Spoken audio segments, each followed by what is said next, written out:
Welcome back to the online Bible study of East Whittier Friends Church. For the next few months, we're going to be going through the Gospel of Luke.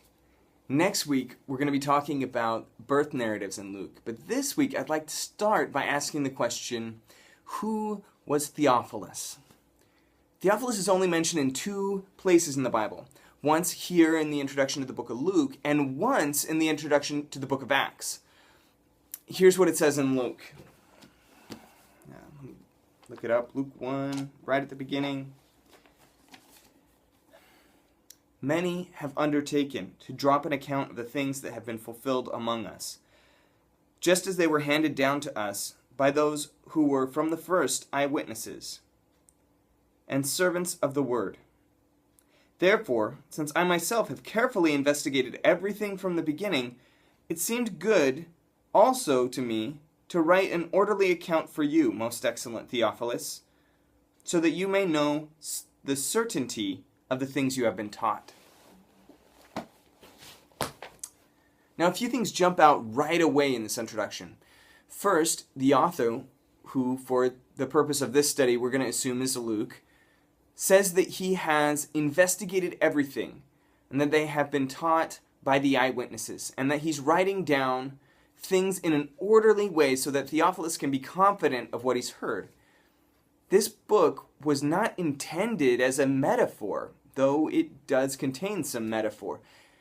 It wasn't intended to be a parable to explain the life and teachings of Jesus, though again, it does include parables.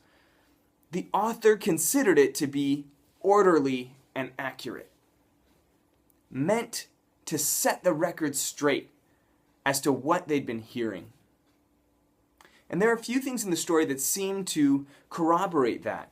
For example, we often think of Luke as being the gospel for the Gentiles.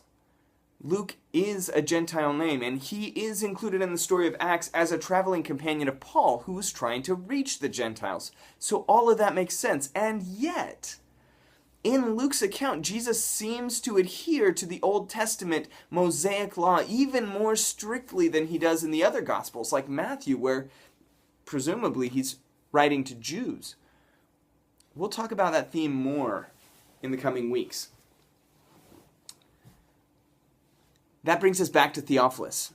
Luke says that he's writing this whole big book for Theophilus. Who is this guy? Was it even a guy?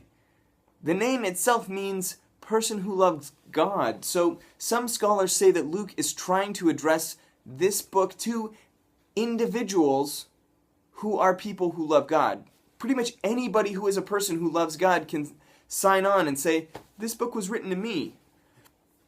Others say that the way that the sentence is constructed and the possibility that Luke could have really used a patron for completing a large work like this make it seem like Theophilus was a real person, and we're just listening in on this letter. I have a friend who called it the first open letter to the editor. I've even heard that Theophilus could have been Paul himself, but Luke didn't want to use the name Paul because it would be embarrassing for such a prominent leader to feel like they needed to be assured of such things. I doubt that's right, but I don't really know. See, when it comes to questions like, how accurate did Luke consider his gospel to be, there really seems to be a pretty clear and straightforward answer. On the other hand, when it comes to questions like, who is Theophilus, any number of different answers could be good if you think through why it might be so. Over the course of this study, we're going to be looking at both types of questions. And we might even have more of the second type than the first. I want to encourage everyone to jump in with your answers. Think it through and let us know what you're thinking about. Your insights might really help us to look at the passage in a new way. Let us know what you think. Friends, let's get this discussion going.